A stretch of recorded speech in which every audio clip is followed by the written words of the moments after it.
आज हम कॉन्स्टिट्यूशन का आर्टिकल 78 से ऑनवर्ड आर्टिकल 80 पढ़ेंगे। 78 टू 80। और अगर मैं 2 का इस्तेमाल जो है यहाँ छोड़ दूँ तो कौन सा आएगा पंक्चुएशन का इस्तेमाल? हाइफनेशन का।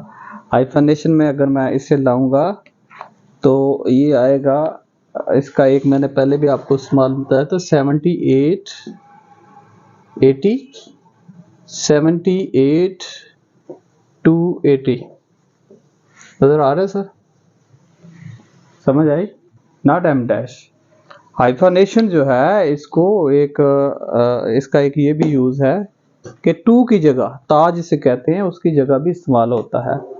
तो जैसे मैंने कहा कि 78 टू 80 करेंगे, ठीक है, तो ये जो अंदर फिगर्स डिजिट्स आ रहे होते हैं उसको भी ये एनुमरेट करता है हाइफनेशन। अच्छा, बात है जी फाइनेंशियल प्रोसीजर। अब कहता है कि जो गवर्नमेंट है इसके फाइनेंस मैटर कैसे रेगुलेट होते हैं, कैसे ये पैसे रिकवर होते हैं, और अगर ये रिकवर होते हैं तो कहाँ जाते हैं, उस फंड को क्या बोलते हैं, और फिर उसकी रेगुलराइजेशन कैसे होती है, डिसबर्समेंट उसकी तकसीम कैसे होती है। तो तकसीम के हवाले से वो दो ही बातें करता है, एक तो पार्लियामेंट के एक्ट के थ्रू होती है और दूसरा अगर प्रेसिडेंट कोई रूल्स ले डाउन करता है तो उन रूल्स के थ्रू वो मैटर जो है वो रेगुलेट होते हैं। आगे हम थोड़ा सा ये भी देखेंगे कि आर्टिकल 78 में दो बातें वो करता है कि federal consolidated fund and public account, इन दोनों में क्या फर्क है। तो चलते हैं जी हम लैंग्वेज की तरफ। Article 78 constitution 1973, federal consolidated fund and public account, all revenue received by the federal government, all loan raised by that government, and all money received by it in repayment of any loan। अब वो कहता है जितना भी revenue receive करता है federal government या वो लोन रेज्ड करता है, रेज के सेवरल मीनिंग है, क्रिएट करना, अपलिफ्ट करना वगैरह के मीनिंग्स में आता है। By the governments and all money received by its in repayment. Repayment क्या होता है? अदायगी, वापसी, reimbursement. Repayment of any loan, किसी कर्जे की अदायगी के लिए, shall form part of a consolidated fund. इसे हम क्या कहेंगे? हम कंसोलिडेटेड फंड कहेंगे। ये सारे मामलात को हम एक कंसोलिडेटेड फंड कहेंगे। To be known as the federal consolidated fund, और मजमूई तौर पर हम इसे क्या कहेंगे? फेडरल कंसोलिडेटेड फंड, जिसका नाम होगा फेडरल कंसोलिडेटेड फंड, कि इसमें जितने भी रेवेन्यू कलेक्शन है, लोन्स है, रीपेमेंट ऑफ लोन है, ये सारे मामलात जो हैं ये फेडरल कंसोलिडेटेड फंड कहलाएंगे। आगे वो कहता है जी all other money received by or on behalf of the federal government are received by or deposit with the supreme court or any other court established under the authority of the federation shall be credited to the public account of the federation। अब इसमें कोई बहुत ज़्यादा major फर्क नहीं है। Mainly अगर ये देखा जाए, अगर हम federal consolidated fund versus public account को करें तो पब्लिक अकाउंट में जो वो कहता है कि पैसे कोई भी कोर्ट इंक्लूडिंग सुप्रीम कोर्ट या दूसरी कोर्ट्स जो हैं उनके थ्रू जो कलेक्ट होते हैं वो जाएंगे पब्लिक अकाउंट में, ठीक है। और यही इन दोनों में फ़र्क है। अब अगर हम एक सवाल आता है इस पे, तो फेडरल कंसोलिडेटेड फंड क्या है, तो आप ये लिख सकते हैं revenue received by the federal government आगे वो कहते हैं all loan raised by the federal government, all money received by the federal government in repayment of loan, loan की अदायगी के लिए, रीइंबर्समेंट के लिए। और पब्लिक अकाउंट की अगर वो बात करता है, received by or on behalf of the government or received by or deposited with the Supreme Court or any other court established under the authority of the federation। तो वफाक के नीचे जो अथॉरिटी है कोई भी सुप्रीम कोर्ट के अलावा उसके थ्रू जो अमाउंट रिसीव होती है वो कहता है कि ये कहलाएगी जी पब्लिक अकाउंट। आगे चलते हैं, वो कहते हैं जी आर्टिकल 79 में कॉन्स्टिट्यूशन के कस्टडी कहाँ किसके पास होगी इस फंड की, custody etc of federal consolidated fund and public account. तो पब्लिक अकाउंट, ये भी सवाल बिल्कुल यहाँ पर भी वो federal consolidated fund and public account में डिफरेंस भी पूछ सकता है। किसी भी कंपैरेटिव एग्जाम में कहीं भी आपको ये सवाल भी वो आ सकता है, वन पेपर हो आइदर या सिविल जज का एग्जाम हो। वो कहता है अब the custody of the federal consolidated fund किसके पास होगी जी, फेडरल कंसोलिडेटेड फंड की कस्टडी किसके पास होगी। The payments of money into that fund, उस फंड में से रकम की अदायगी वो कैसे होगी, withdrawal of money therefrom, या वहां से कुछ रकम निकलवाना, the custody of other मनीज received by, या कोई और रकम जो कि रिसीव हुई है, और on behalf of the federal government, वफाकी गवर्नमेंट के बिहाफ पे,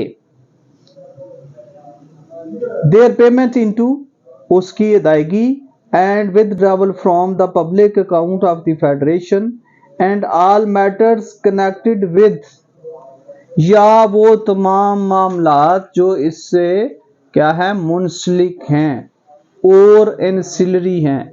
एंसिलरी का मतलब क्या होता है सर, अटैच्ड, जैली, जिमनी, सब्सिक्वेंट, सबसर्विएंट, मतहत, सबऑर्डिनेट, और इसमें मददगार, कंकॉमिटेंट, लाज़िम मलज़ूम, सप्लीमेंट, सप्लीमेंट्री जिसे कहते हैं, यानी उससे रिलेटेड। ये कितने ज़्यादा आपको एक वर्ड्स के हैं, लेकिन अगेन मैं हर दूसरी वीडियो में या हर दूसरे लेक्चर में ये बात करता हूँ कि आपने एंसिलरी का ही लफ्ज़ इस्तेमाल करना है इफ़ नीड सो, कॉन्स्टिट्यूशनल या लीगल पार्लेंस में आप बात कर लें, लीगल ज़बान में आप राइटिंग कर रहे हैं, बोल रहे हैं, जो भी है। तो ये आपके सिनोनिम और एंटोनिम जस्ट इसलिए बता रहा हूँ कि एक ऐसा क्वेश्चन भी आता है जिसमें आपको ये बताने पड़ते हैं। To the matter aforesaid shall be regulated by act of Majlis Shura. अब मजलिस शूरा पार्लियामेंट ही इसको रेगुलेट करेगी। जैसे कि हमने पहले कहा कि इस सारे फंड को कौन रेगुलेट करेगा। यहाँ सेवरल जजमेंट्स हैं कि जो डिस्क्रिशनरी पावर्स दी गई हैं, स्वाबदीदी अख्तियारात दिए गए हैं, पैसे के इस्तेमाल के हवाले से सीएम को, चीफ मिनिस्टर को और पीएम को, प्राइम मिनिस्टर को, वो सुप्रीम कोर्ट की बहुत सी जजमेंट ने कंडेम्ड किया है कि उसको कोई ऐसे अख्तियारात नहीं है कि वो खुद उसका इस्तेमाल करे। Ancillary to the matter aforesaid shall be regulated by Act of Majlis Shura Parliament or until provisions in that behalf is so made। अब क्या है कि कोई भी प्रोविजंस, कोई भी स्टिपुलेशंस बनाई जाती हैं। अच्छा, स्टिपुलेशन का क्या मतलब होता है? शराइत भी होता है, इसका मतलब प्रोविजंस भी होता है, इसका मतलब प्रोविजन भी होता है स्टिपुलेशन का। कोई भी शराइत बनाई जाती हैं, प्रोविजंस लॉ बनाया जाता है, is so made by rules made by the president, या प्रेसिडेंट के रूल के थ्रू इस सारे फंड को रेगुलेट किया जाता है। कहाँ लगाना है, कहाँ नहीं लगाना है, कितने पैसे आ रहे हैं, कहाँ से विड्रॉवल हो रहे हैं, कितना लोन रेज हो रहा है, ये सारे मामलात जो हैं कौन इसको करेगा? पार्लियामेंट थ्रू लॉ एक्ट और प्रेसिडेंट थ्रू रूल्स। ये दो अथॉरिटीज़ हैं जो इसको रेगुलेट करेंगी जी। आगे हम चलते हैं, जो बजट की हम बात करते हैं, फिजिकल ईयर बजट, सालाना बजट, या ये इंटरम भी होता है या यस, वो होता है इसलिए कि कुछ मामलात जो हैं उसमें अगर कुछ फंड मुख्तस किए गए हैं लेकिन वो इनसफिशिएंट हैं या उनके साथ कोई इंसिलरी मैटर और आ गए हैं, तो उसके लिए मजीद रकम चाहिए, तो एडिशन डिलीशन के लिए, मजीद रेगुलेशन के लिए फिर वो बजट जो आते रहते हैं। बहरहाल मेन आर्टिकल 80 कॉन्स्टिट्यूशन 1973 वो कहता है कि एनुअल बजट स्टेटमेंट क्या है।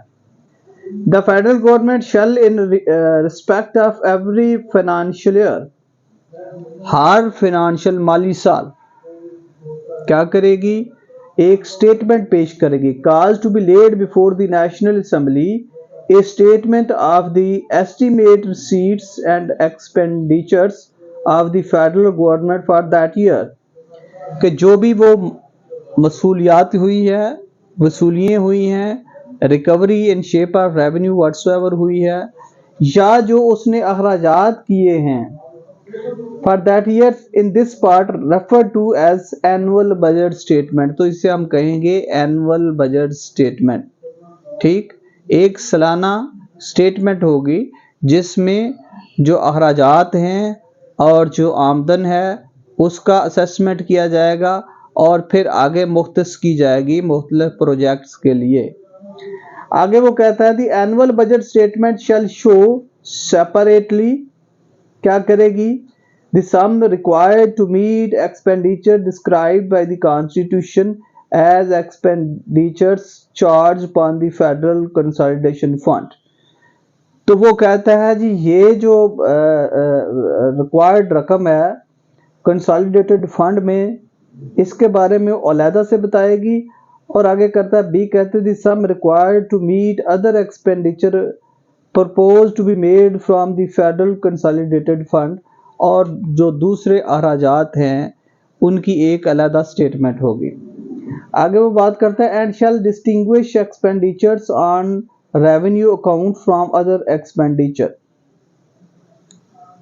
तो इन दोनों में भी वो रेवेन्यू अकाउंट में भी डिस्टिंग्विश करेगी और दूसरे जो एक्सपेंसेस हैं उनमें भी डिस्टिंग्विश करेगी, उनमें डिफरेंस जो है वो अलग-अलग उस बजट में एनुअल बजट स्टेटमेंट जो है उसमें पेश किया जाएगा। नेक्स्ट भी हम करेंगे इसके आर्टिकल 81।